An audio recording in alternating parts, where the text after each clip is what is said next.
중소기업중앙회가 대기업 유통업체 이점에 있는 중소기업을 조사한 결과 이들 대기업이 중기 매출의 최고 39%를 수수료로 떼가고 판촉 비용을 떠넘기는 등 갑질이 만연했습니다. 서초구와 강남구 등 같은 강남권이라도 입주 물량과 재건축 이주 등 여러 가지 요소가 맞물리면서 전셋값이 다른 양상을 보이고 있습니다. 서울에서 새 오피스텔 임대 수익률이 기존 오피스텔보다 저조한 것으로 나타났습니다. 왜 그런 건지 알아봤습니다. 한 민간 업체가 대체거래소 플랫폼을 올해 하반기 서비스에 나설 예정입니다.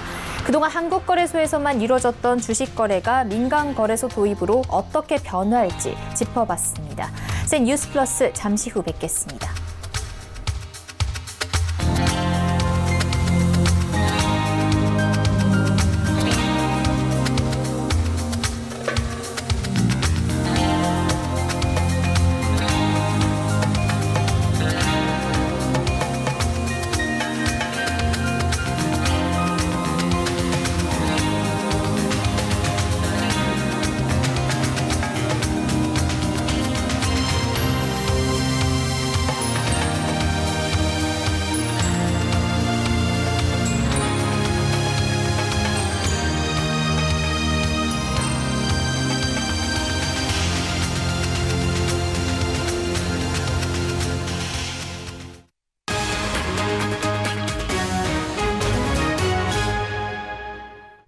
시청자 여러분 안녕하십니까? 센 뉴스 플러스 양한나입니다. 최근 서울경제TV는 신세계백화점이 입점 중소기업에 매기는 과도한 수수료와 판촉 할인 행사 비용 떠넘기기 행태를 집중 보도한 바 있는데요. 중기중앙회가 대기업 유통업체 입점해 있는 중소기업을 조사한 결과 이 같은 수수료 갑질이 만연한 것으로 나타났습니다. 입점 중소기업에 대해 매출의 최고 39%를 수수료로 떼가는 한편 잦은 판촉 할인 행사 비용을 입점 중기업체에 일상적으로 떠넘기고 있는 것으로 조사됐습니다. 고현정 기자입니다. 백화점이나 대형마트 납품 중소기업 45.9%가 할인 행사에 참여할 때 매출의 40%에 육박하는 높은 판매 수수료율로 인해 어려움을 겪는 것으로 나타났습니다. 중소기업 중앙회에 따르면 할인 행사에 참여하더라도 같은 수수료율을 부담해야 한다는 응답이 38.8%, 도리어 수수료율 인상 요구가 있었다는 응답은 7.1%에 달했습니다. 또 할인 행사 때문에 수수료가 조정되더라도 입점업체가 10% 할인하면 백화점 측이 수수료를 1% 덜 가져가는 수준의 조정에 그칩니다. 기존 정가에 팔아도 약 30%에 달하는 판매 수수료율은 부담인데 할인 행사로 입점 중소기업이 마진을 줄여도 이에 대한 손익분담은 이루어지지 않는 셈입니다. 더 큰 문제는 여전히 의뢰 입장에 있는 입점 기업들이 구체적인 답변을 꺼려 정확한 실태 조사조차 어렵다는 것. 업체분들이 아직도 그런 분위기가 있어요. 어떻게 보면 의뢰 입장에 있다 보니까 정부가 어떻게 보면 대중유통업 쪽하고 협의 과정을 거쳐가지고 끌어내지 않으면은 대중유통업에서 공개 자체를 꺼리겠죠. 그거는 적어도 공정의 차원에서는 접근이 돼야지 그나마 협의가 좀 이루어질 수 있지 않을까라는 거예요. 이번 조사 결과 지난해 신세계백화점은 의류 부문에서 최고 39%, 현대백화점은 생활 주방용품 부문에서 최고 38%, 롯데백화점은 의류, 구두 액세서리, 유아용품 부문에서 최고 37%의 판매 수수료를 부과하고 있었습니다. 수수료 협의 역시 동등한 위치에서 의견을 피력하기보다는 대형 유통사 측의 요구에 입점 기업이 동의하는 구조의 구색 맞추기에 그쳐 사실상 납품업체 쥐어짜기는 계속되는 상황. 뿐만 아니라 백화점과 대형마트 납품 중소기업 10곳 중 1곳 이상은 여전히 판촉 행사 강제 동원, 매장 위치 변경 강요 등 불공정 행위를 경험하고 있는 것으로 드러났습니다. 이에 다수의 입점 중소기업들은 수수료 인상 상한제 또는 세일 할인율만큼 수수료율 할인이 적용되기를 원한다고 답했습니다. 여전한 유통대기업의 갑질, 공정한 거래를 위한 정부의 구체적인 조치가 시급해 보입니다. 서울경제TV 고현정입니다. 같은 강남권이라도 입주 예정 물량과 재건축 이주 등 여러 가지 요소가 맞물리면서 전셋값이 다른 양상을 보일 것으로 보입니다. 서초구와 강남구의 전셋값 전망, 이어서 유민호 기자가 짚어봤습니다.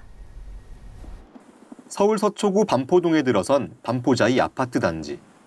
이번 달 초 전용 면적 84제곱미터 전세가 11억 원에 거래됐습니다. 올해 들어 전세 거래가 모두 11건 이뤄졌는데 10억 원 아래로 떨어지지 않고 안정적인 흐름을 보이는 중입니다. 현재 지금 급 전세도 없고 그렇다고 그래가지고 물량도 많은 편도 아니고 꾸준히 전세 수요는 늘으면서 가격이 지금 변동사항은 없고 연말까지 서초구 입주 물량은 700여 가구. 하반기에는 재건축을 추진 중인 잠원동 한신사지구에서 2,800여 가구가 이주를 앞둬 주변 전셋값이 오를 가능성이 높은 상황입니다. 입주 물량이 많은 강남구 사정은 다릅니다. 올해 강남구에선 3,200여 가구가 이삿짐을 풀 예정입니다. 현재 2,000가구에 달하는 레미안 블레스티디 입주가 한창이고 하반기 개포동에서도 대규모 입주가 이뤄집니다. 개포지구 일대 대규모 신규 아파트 입주가 이루어지기 때문에 전세 물량에 여유를 보일 것으로 예상되는데요. 큰 폭의 전세값 하락보다는 하향 안정화 정도일 것으로 예상됩니다. 한편 이번 주 서초구 전세값은 보합을 나타냈고 강남구는 0.02% 하락했습니다. 서울경제TV 유민호입니다. 신축 오피스텔이 구축 오피스텔보다 수익률이 더 낮은 것으로 나타났습니다. 최근 오피스텔 시장의 임대 수익률이 5% 이하로 내려가 투자 매력이 떨어지고 있는 분위기에서 나온 결과라 오피스텔 투자자의 한숨이 커지고 있습니다. 새 건물이 헌 건물보다 수익이 덜 나는 이유가 뭘까요? 이서영 기자가 알아봤습니다. 국토교통부 오피스텔 실거래가에 따르면 올해 1, 2월 서울에서 거래된 물량 중 2017년 이후 준공된 신축 오피스텔의 임대 수익률은 3.89%로 나타났습니다. 반면 2017년 이전 준공된 오피스텔의 임대 수익률은 4.35%로 신축 오피스텔이 0.46%포인트 낮습니다. 새 건물의 임대 수익률이 헌 건물보다 못한 겁니다. 왜 그럴까? 새 건물이 매매 가격은 비싸면서 월세 수익은 기존 오피스텔과 차이가 없기 때문입니다. 신축 오피스텔이 매매 가격은 상대적으로 높고 반면에 월세는 기존의 오피스텔보다 그렇게 큰 차이가 나지 않기 때문에 임대 수익률적인 면에서 기존 오피스텔보다 오히려 낮게 나타난 경향이 있을 수 있습니다. 실제로 1, 2월 거래된 서울 오피스텔 중 2017년 이후 준공된 신축 오피스텔의 1제곱미터당 매매 가격은 921만 원. 반면 2017년 이전 준공된 오피스텔의 매매 가격은 680만 원 선으로 241만 원가량 저렴합니다. 특히 새 오피스텔 입주 물량이 많아 공급 과잉인 지역에선 공실 우려가 큰 상황. 이렇게 되면 건물주는 공실을 최소화하기 위해 월세를 저렴하게 내놓게 됩니다. 임대 수익률이 낮아진다는 뜻입니다. 부동산 114 조사에 따르면 올해 서울 오피스텔 입주 예정 물량은 11,493실입니다. 작년보다 19%가량 줄어든 겁니다. 다만 최근 5년간 평균 입주 물량은 꾸준히 10,000실을 넘게 유지하고 있습니다. 업계에선 공급은 여전한데 월세 시세는 오를 기미가 보이지 않는 만큼 당분간 새 오피스텔 임대 수익률은 구축보다 못할 것으로 전망된다고 설명했습니다. 서울경제TV 이서영입니다. 그동안 주식 거래는 한국거래소에서만 가능했었는데요. 한 민간 업체가 대체거래소 플랫폼을 개발해 올해 하반기 서비스에 나설 것으로 보여 관심이 모아지고 있습니다. 이렇게 되면 개별 종목당 시세가 2개씩 생겨나면서 소비자의 선택의 폭이 넓어지게 됩니다. 민간거래소가 가능한 것인지, 민간거래소의 도입은 시장에 어떤 작용을 할지 이소영 기자가 알아봤습니다. 지난 2013년 자본시장법이 개정되며 민간거래소 설립에 물꼬가 트였습니다. 이후 2016년에는 코스피와 코스닥 물량 전체의 5%까지 허용됐던 민간거래소의 거래 물량 제한이 15%까지 확대됐습니다. 규제는 풀리고 있었지만 플랫폼 개발과 자본 문제로 도입되지 못하고 있던 민간거래소. 최근 국내 홈트레이딩 시스템 개발업체 네오프레임이 플랫폼 개발을 완료하고 연내 증권사와 연계해 서비스 시행에 나설 계획입니다. 민간거래소가 도입되면 투자자들 선택의 폭이 넓어질 것으로 전망됩니다.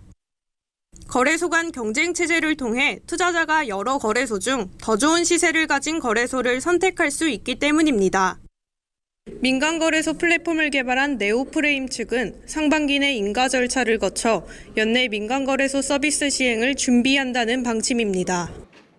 4월 달에 저희가 증권사들 대상으로 시연회를 한번 할 생각이고요. 그리고 그거 이후에 본격적으로 협의체를 구성해서 주주 구성을 이제 하고 예비인가 준비를 바로 할 생각입니다. 미국과 일본에서는 이미 시행되고 있는 민간거래소 제도, 국내 도입도 그리 멀지 않아 보입니다. 서울경제TV 이소연입니다.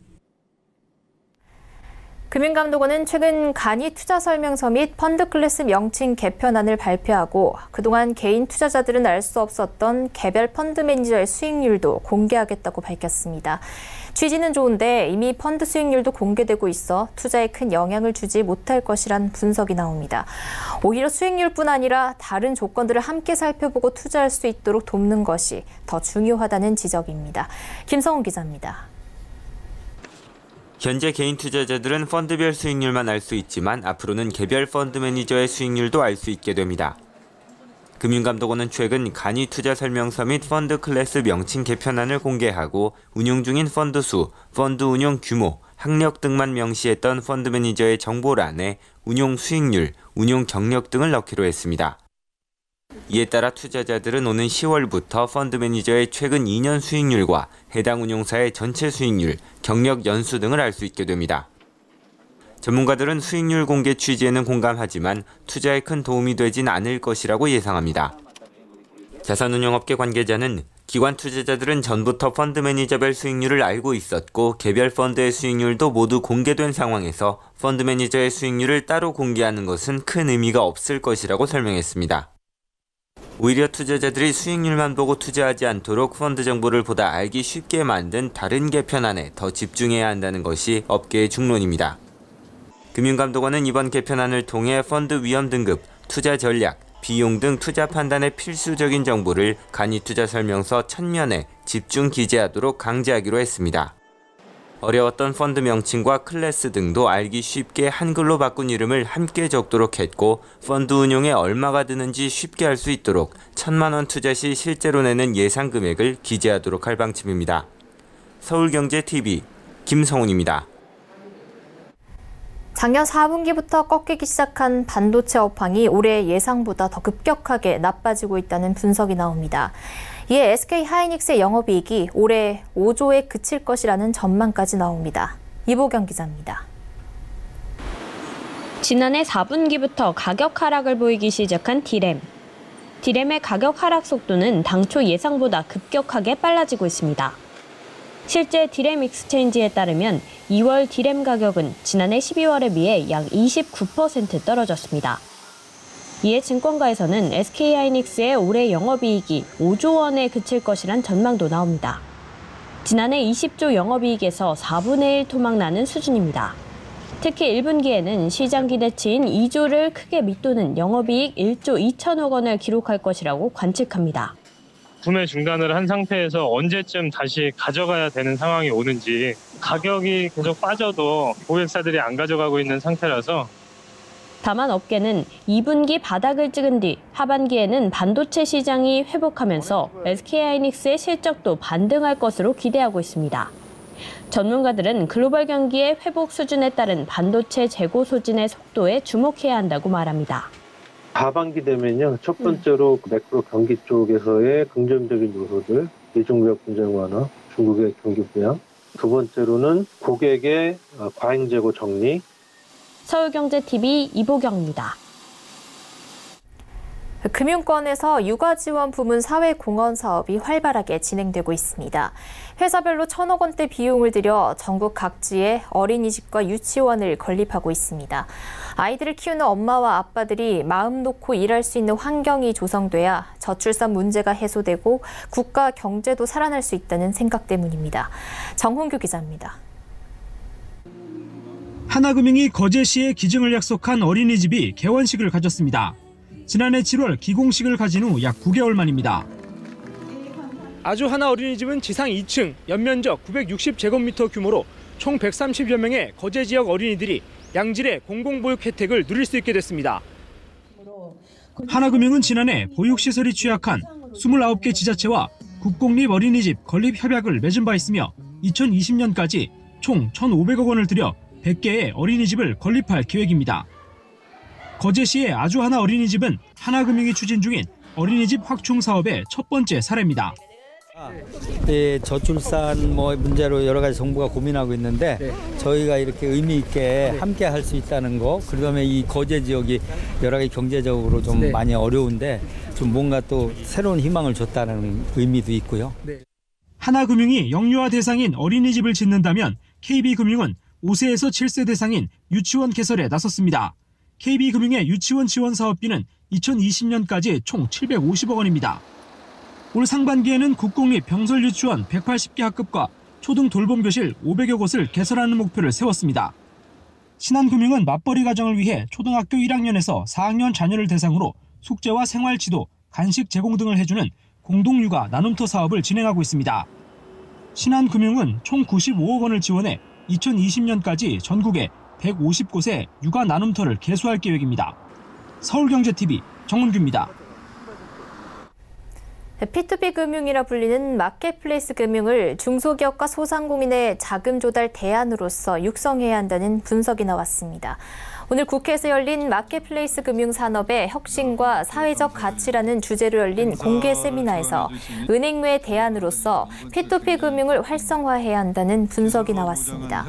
최운열 더불어민주당 의원은 적정 수준의 금리를 찾는 대출자와 중금리 수익을 추구하는 투자자를 연결하는 새로운 금융 산업으로 발전시켜야 한다며 중금리 대출 활성화와 고용 창출 가치를 만들어내고 있다고 마켓플레이스 금융의 사회적 역할을 소개했습니다. 본격적인 P2P 금융 법제화를 앞둔 만큼 법제화 방향성에 대한 논의가 줄을 이뤘습니다. 박재성 중소기업연구원 혁신성장본부장은 중금리 대출의 관점이 아니라 전통금융 밖에 있었던 금융 소비자에게 자금을 공급하는 게 P2P 금융의 지향점이라고 설명하면서 현재 제출된 P2P 관련 법안은 투자 한도나 투자금 별도 관리에 관한 내용이 대부분이라고 아쉬움을 드러냈습니다.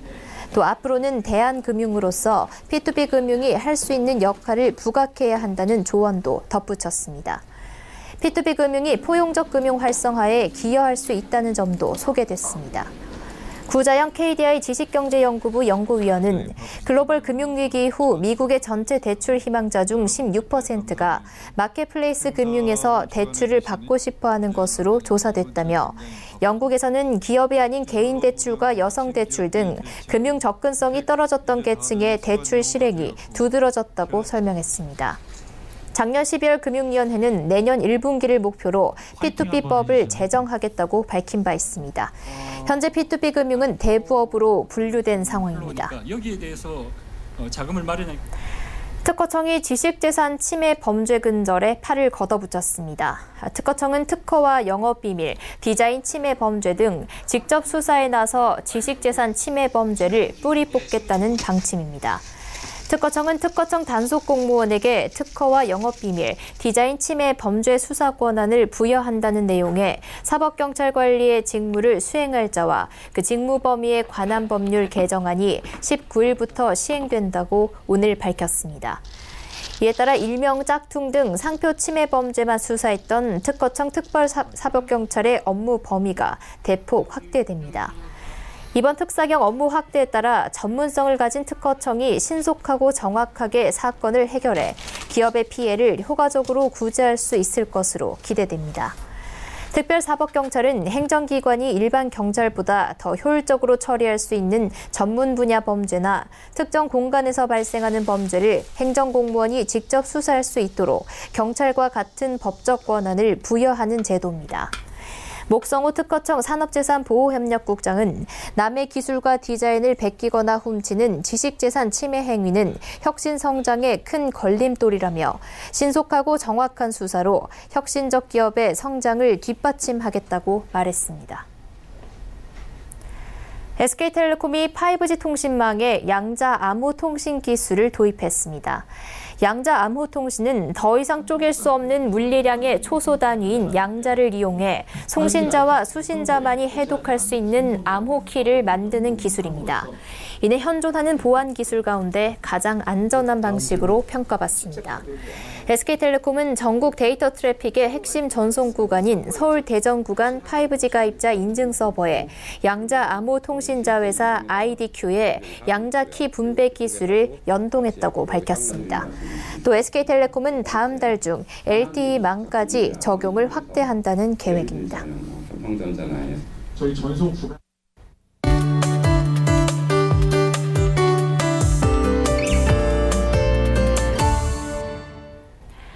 최근 전 세계적으로 기상이변 현상이 나타나면서 경제에도 많은 영향을 미치고 있습니다. 올 겨울에만 해도 미국에서 혹한이 발생했고요. 또 유럽에서도 폭설과 혹한, 호주와 남미의 경우에는 폭염과 가뭄이 발생하면서 많은 인명과 재산 피해가 발생을 하기도 했고 또 가전제품들이 때 아닌 호황을 누리기도 했습니다. 혹한의 나라들은 난방기가, 폭염이 닥친 나라들은 냉방기 판매가 불티나게 팔렸다고 하는데요. 이게 남의 나라 이야기는 아닙니다. 우리나라의 경우도 미세먼지가 강하게 불어오면서 가전제품 판매 순위에서 공기청정기가 선두에 올라서기도 했죠. 그런데 또 하나의 재미있는 이야기가 있습니다. 이런 기상재난들이 핸드폰 판매에도 영향을 미친다고 합니다. K웨더 방기석 예보센터장과 오늘 이 이야기 나눠보도록 하겠습니다. 안녕하세요. 네, 안녕하세요. 네, 센터장님, 이 기상이변이 발생을 할수록 핸드폰 판매가 많이 늘어난다면서요? 네, 그렇습니다. 애플에서 예측한 내용인데요. 애플은 지구온난화로 인해서 빈발하고 있는 폭염과 혹한, 미세먼지, 그리고 재앙과 같은 자연재해는 인류를 위협하고 경제에 큰 리스크를 줄 수 있다고 분석을 했는데요. 그런데 애플은 이 같은 기후변화가 전 세계인들이 사용하고 있는 핸드폰의 매출을 상승시킬 수 있다라고 분석을 했습니다. 네. 재미있는 이야기인 것 같습니다. 지난번에 나오셨을 때 올해 이 다보스 포럼에서 밝힌 내용 중에 기후변화가 앞으로 10년 동안 이 지구 경제에 가장 큰 리스크가 될 것이다. 이런 얘기가 나왔다고요. 네, 그렇습니다.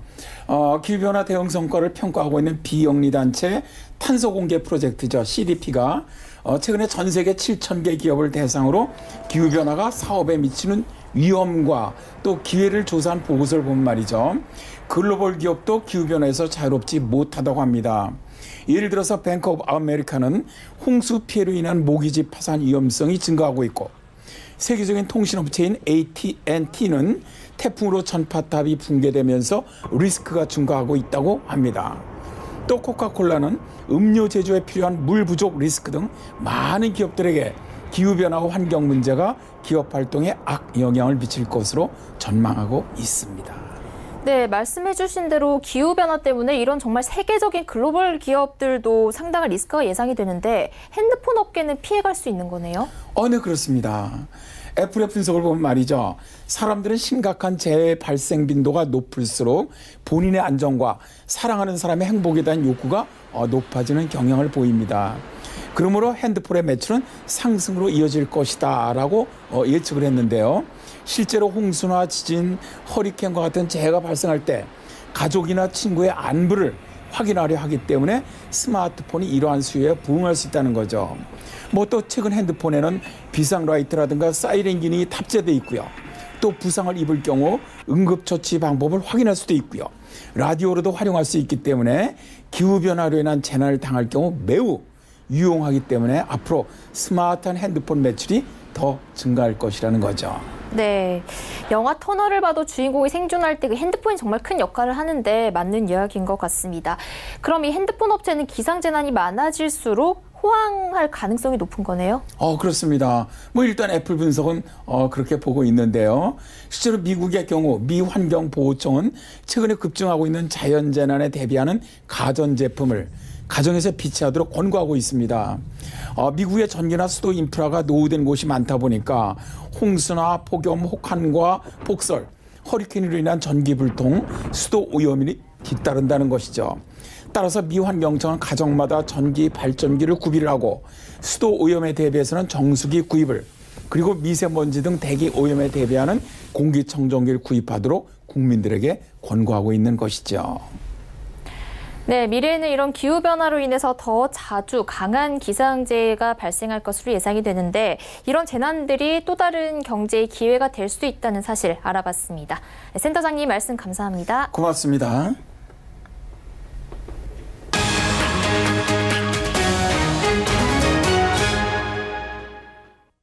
센 뉴스 플러스 여기까지입니다. 시청해주신 여러분 고맙습니다.